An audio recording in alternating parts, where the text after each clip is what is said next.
What's up, everybody? Welcome to Podcast Now. I'm Alex, and in this video, I want to talk about Little Nightmares 3, if this game is going to be shown off at Summer Games Fest, and where we're going with it. I really believe that this is kind of like the game, or the type of game, that actually makes a ton of sense. Like, whenever I think, or whenever somebody asks me, hey, Alex, what do you think is going to be at Summer Games Fest? There's a couple things that are like 50-50, and there's some like wish list type things that are maybe like further off, right? But honestly, a game like Little Nightmares, to me, feels like the game, where it's like, obviously, this game kind of has to be there. It's popular enough. Like Little Nightmares 1 and 2, they've sold really well. They've performed critically and user-wise. Like, people really like it. I really like it. I think it's a very good franchise. So it's got somewhat of a name power, but it's not like the biggest thing of all time. It's a game that is supposed to, at least, come out in 2024. Doesn't have a release date yet, so that kind of sets it up for a perfect window where it's like, hey,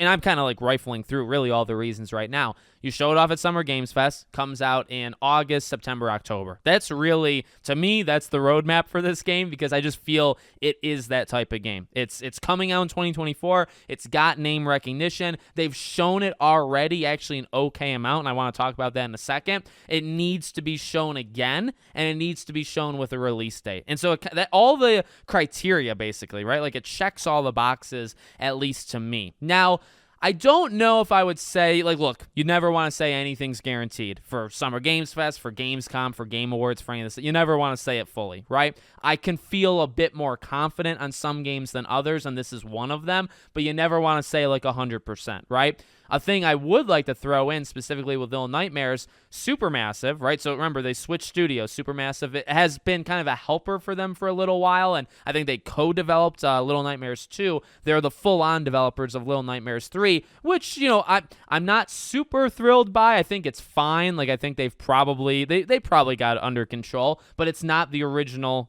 creators of the franchise, all right? That's not necessarily the thing that fully scares me. The thing that scares me a little bit more, Supermassive's actually dealt with quite a bit this year. Their co-founders, I think both of them, have left the studio. It feels like there's just some, I think they actually experienced layoffs. I want to say I covered that in a video a little while ago. So they're not like having, it seems like, the greatest year of all time. We're waiting for the casting of Frank Stone, which is that Dead by Daylight game from them.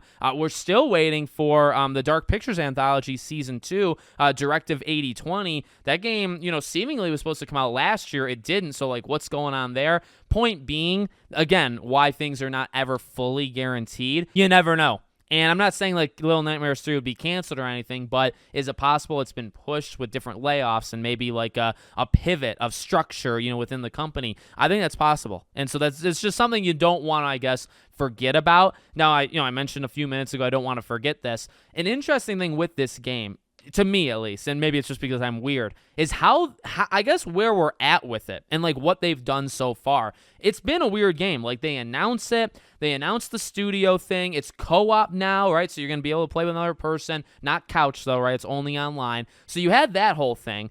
And I want to say within the first like month or two of this game being announced, they showed off, and it's actually probably what I'm showing right now, in terms of a video. They showed off like 20 minutes of this game. I remember like PlayStation on their YouTube channel dropped like a 19 to 20 minute just video, just gameplay, just like in the middle of the game. They just dropped it. And I guess what's been weird about it is just that, you know what I mean? Like, how they announce it. They kind of go hard with like, hey, let's immediately show you more than most games get shown lifetime. You know what I mean? Like, how many minutes have we seen of Wonder Woman gameplay so far? The answer is 0, right? Little Nightmares 3, though, 20 minutes. It's that, like, I don't know. Like, to me, that's just kind of weird. Not in a bad way. I actually, that's fine. If games want to get announced and, within a month or so after their announcement, they want to drop just a freaking gameplay demo on us, that's totally fine by me. But I guess since then, there hasn't been too much stuff. We know it's supposed to be 2024, but we're sitting here. It's May, but let's round up. I know it's maybe not too fair, but we're about halfway through. right? And by the time Summer Games Fest gets going, we're halfway through the year. So it's supposed to come out this year, but you only got half the year left. Again, I really think this is the game that lines up well to show itself, and maybe not like one more time. Like they probably could do more afterwards, but they've already shown like a fair amount. Like I don't even know how much more they need to do, but I'll tell you this, they need to do a little, and they need to have a release date. And I think that's what makes so much sense to me with the announcement, or why it needs to be announced at Summer Games Fest, is because of that release date. So let me know what you guys think in the comments. Make sure, as always, you're subscribed to the channel, bell icon turned on, and I hope to see you all on the next one.